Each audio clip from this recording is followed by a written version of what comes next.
Why? Mr. Percy de Forest Witherspoon has returned to the hotel to wait until the sun comes out. After being cooped up for 4 days with no exercise to speak of, the children's badness is breaking out in red spots like the measles. Betsy and I have thought of every form of active and innocent occupation that could be carried out in such a congested quarter as this. Blind men's buff and pillow fights and hide-and-go-seek, gymnastics in the dining-room and bean-bags in the schoolroom. We broke 2 windows. The boys played leap-frog up and down the hall, and jarred all the plaster in the building. We have cleaned energetically and furiously. All the woodwork has been washed, and all of the floors polished. But despite everything, we have a great deal of energy left, and we are getting to that point of nerves where we want to punch one another. Sadie Kate has been acting like a little deil. Do they have feminine deils? If not, Sadie Kate has originated the species. And this afternoon Loretta Higgins had, well, I don't know whether it was a sort of fit or just a temper.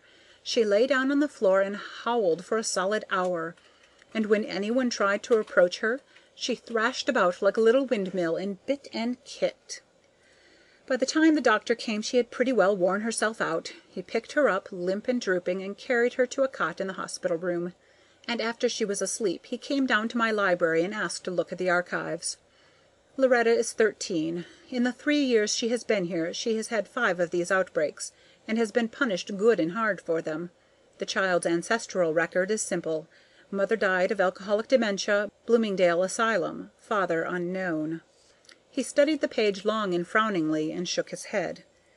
With a heredity like that, is it right to punish the child for having a shattered nervous system?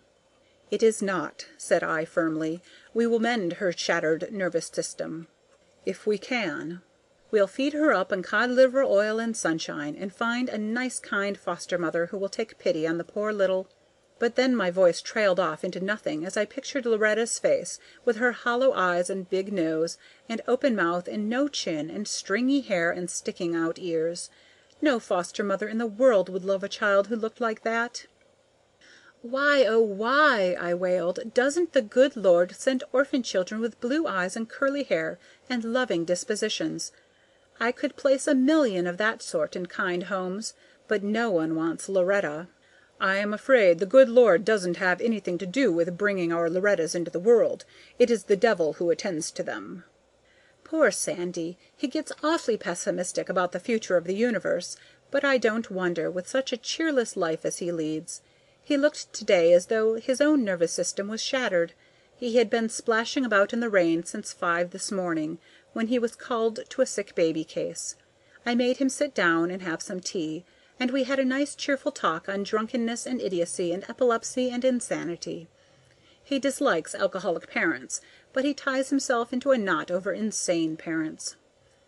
Privately, I don't believe there's one thing in heredity, provided you snatch the babies away before their eyes are opened.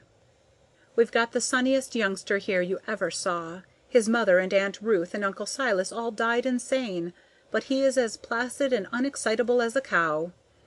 Good-bye, my dear. I am sorry this is not a more cheerful letter, though at this moment nothing unpleasant seems to be happening. It's 11 o'clock, and I have just stuck my head into the corridor, and all is quiet, except for 2 banging shutters and leaking eaves. I promised Jane I would go to bed at 10. Good night, and joy be wi' you baith. Sally. P.S. There is one thing in the midst of all my troubles that I have to be grateful for. The Honorable Cy has been stricken with a lingering attack of grippe. In a burst of thankfulness I sent him a bunch of violets. P.S.2. We are having an epidemic of pink eye. End of section 9.